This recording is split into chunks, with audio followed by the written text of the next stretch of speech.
जी viewers, अल्हम्दुलिल्लाह मैं बिल्कुल फ़्रेश हो गई हूँ और मैं इस वक्त छत पर आई हुई हूँ और ये देखने के लिए कि रमज़ान शरीफ का चाँद नज़र आ गया है या नहीं। और देखते हैं फिर क्या होता है। मेरा ये दिल था मैं आप लोगों से अपनी फीलिंग्स जो है वो शेयर करूँ, आप लोगों को बताऊँ कि मैं इस वक्त छत पर देखने के लिए आई हूँ। इस वक्त कोई 6:25 का टाइम है और उम्मीद है आप लोगों की भी यही फीलिंग्स होंगी। हर कोई इसी तजस्सुस में होगा कल रोज़ा है या नहीं। अस्सलाम वालेकुम जी, कैसे हैं आप सब? उम्मीद है खैरियत से होंगे। मैं हूं सबा और आप देख रहे हैं सबाज़ प्लेस। मेरे चैनल पे खुश आमदीद। आप सब मुसलमानों को पहला रोज़ा बहुत ज़्यादा मुबारक हो, रमज़ान शरीफ की बहुत ज़्यादा मुबारकबाद। और ये जो रोज़ा हुआ है एकदम से अचानक से हुआ है और यकीन करें बिल्कुल भी माइंड में नहीं था कि आज रोज़ा होगा, क्योंकि हमें तो चाँद नज़र नहीं आया, लेकिन फिर उसके बाद हिलाल कमेटी ने ऐलान किया कि जी रात को 10:30 बजे तकरीबन के जी कल रोज़ा है।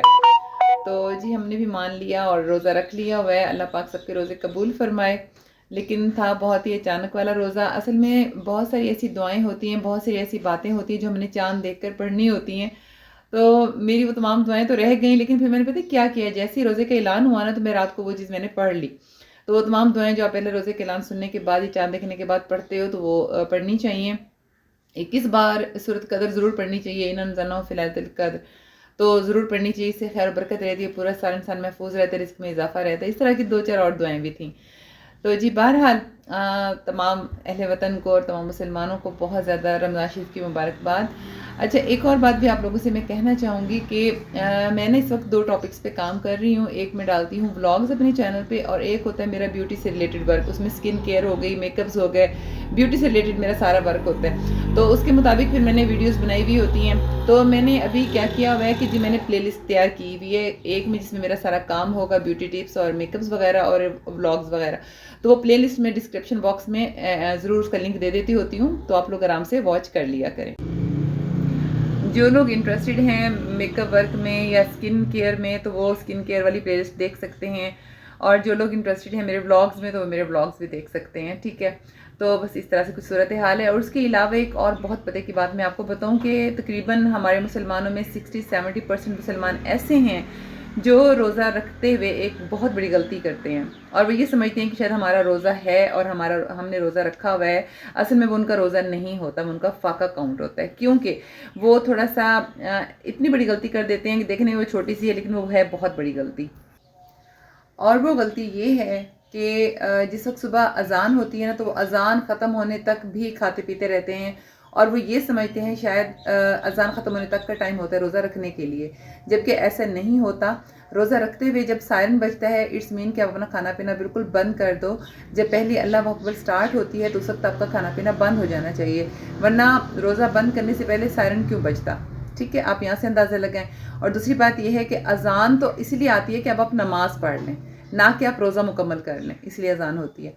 तो बी केयरफुल। ये भी मैंने बहुत बड़े एक आलम से, मुफ्ती से ये बात सुनी, तो मैंने सोचा मैं अपने देखने वालों को ये बात ज़रूर कन्वे कर दूँ, उन तक पहुँचा दूँ, ताकि नेक्स्ट टाइम ये गलती ना करें। और जहाँ आप रोज़े के लिए इतनी मेहनत करते हैं, सारा दिन आप कुछ नहीं खाते पीते, इबादत में आपका शामिल होता है, तो छोटी सी गलती की वजह से कहीं आपके रोज़े में कोई कमी बेशी ना रह जाए, तो बताना मेरा फ़र्ज़ था। बहरहाल जी, इस पे अमल भी आपने ज़रूर करना है।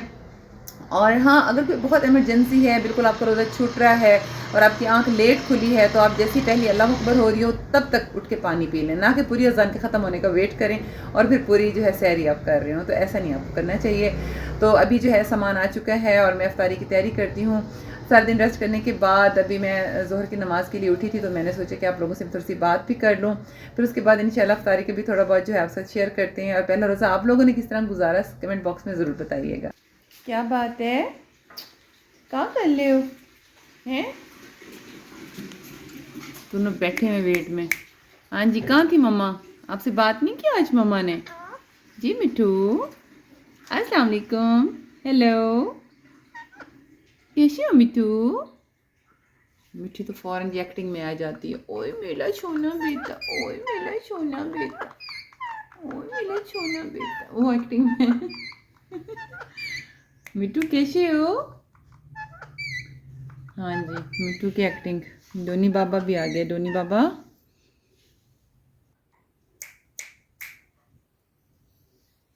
चूनी बेटी, चूनी बेटी, चूनी। अभी आपको नहीं निकालती, बंद बंद बैठे रहो, मैं नमाज पढ़ लूँ फिर आपसे गपशप लगाती हूँ।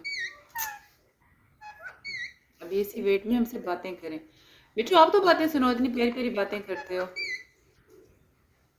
हैं डांट रहे होते हो मिट्टी, चुप कर जाओ, क्या कह रहे होते हो? कैमरे में नहीं बोलना बस। ये जैसे ही मैं नमाज़ पढ़ने ठहरी हूँ, मिट्टू और मिट्टी ने इतना शोर किया, मुझे नमाज़ भूल जा रही थी। तो मैंने सोचा चलो इनको मैं बाहर निकाल देती हूँ और अंदर मैं नमाज़ भी मुकम्मल कर लूँगी। और जब मैंने इनको बाहर निकाला, इन्होंने ये इतना खुश हुए। बस मिट्टी ये है कि मिट्टू के पीछे पड़ी रहती है, उसे अलबत्ता जेलिस होती है, उसे काटी करती है कि तुम मम्मा के पास मत आओ। तो बस ये उसको तंग करती रहती है, लेकिन दोनों खुश बहुत हुए हैं। फिर मैंने भी आराम से तस्बीहें वगैरह पढ़ लीं।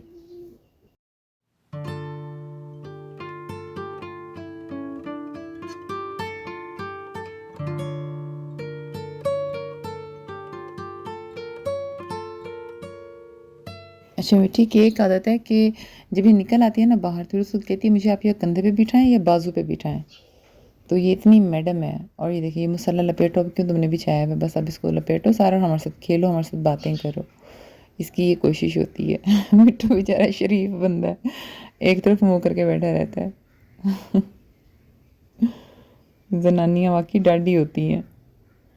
अभी मुझे काटियाँ करती है कि नहीं, उठो, छोड़ो छोड़ो मसाला, हमसे खेलो, बातें करो। लाको मासी।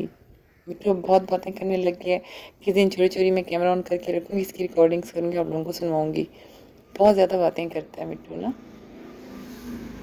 देखिए ज़रा चिड़ियों के काम, देखिए मौसम ऐसा है ना सावन वाला, इसमें चिड़ियाँ जो है वो अंडे बच्चे वगैरह देंगी। अब इन्होंने इंस्टेंट गीज़र के अंदर तिनके लाला के डाले हुए हैं और इसमें शायद घर बना रही हैं। ये देखिए सारे तिनके हैं।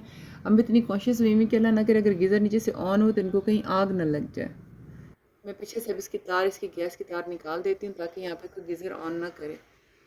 तो इस तरह से ना, ताकि यहाँ से सारे यहाँ से भी ऑफ़ कर देती हूँ। ये इसका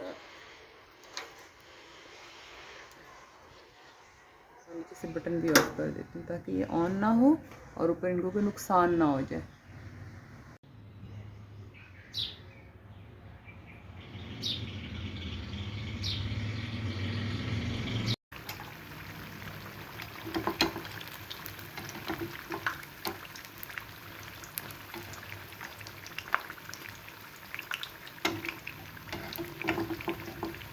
ये देखें जी, इफ्तारी के लिए मैं बना रही हूँ दही फुल्कियाँ। ये बहुत टेस्टी फुल्कियाँ होती हैं। ये खाली बेसन में नमक डाल के, थोड़ा सा ज़ीरा डाल के ना, तो ये मैं फुल्कियाँ फ्राई कर रही हूँ। सिंपल इसका बनाने का तरीका होता है। अगर आप कमेंट बॉक्स में मुझे लिखेंगे कि आप ये फुल्कियाँ बनाने की रेसिपी शेयर करें तो मैं कर दूँगी।